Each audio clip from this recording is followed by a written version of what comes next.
I found myself standing at the edge of a narrow corridor. It was too small for a person to have made, yet it called to me like a siren's song.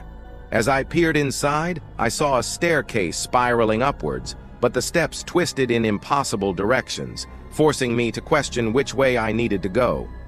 Above, the ceiling vanished into darkness. Below, the stairs descended into a yawning abyss. I hesitated for a moment, torn between the instinct to flee and the compulsion to climb. Then, as if drawn by an invisible hand, I stepped onto the first stair. Reality shifted around me, the walls of the corridor folding and stretching like a piece of cloth. Shadows detached from the stairwell, their limbs elongating and contorting in grotesque parody of human movement. Their eyes, dark pits in their pallid faces, followed me as I climbed. I wanted to scream, to shatter the suffocating silence, but my voice caught in my throat. The air grew colder, the stench of decay seeping into my lungs.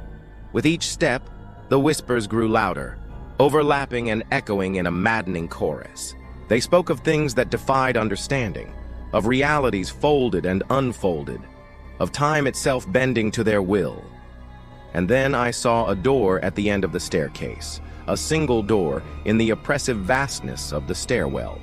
Hope surged through me, a desperate desire to escape the suffocating embrace of the stairs. But as I neared the door, the whispers intensified, morphing into a cacophony of screams and pleas. The shadows writhed, their forms becoming more distinct, more human in their distorted agony.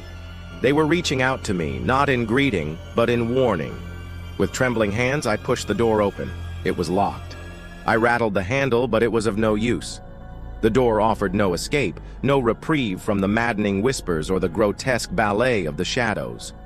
I turned to flee, but the stairs had vanished. In their place was a smooth, featureless wall.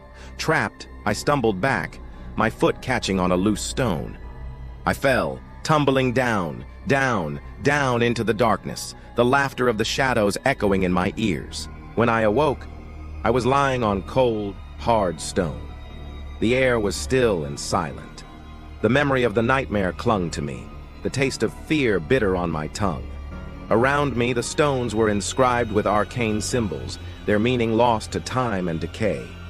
And then I saw it, a single word carved into the stone: beware. Had I escaped the corridor of endless stairs, or was I still trapped within its maddening embrace? I didn't know. And in that moment, I didn't want to find out.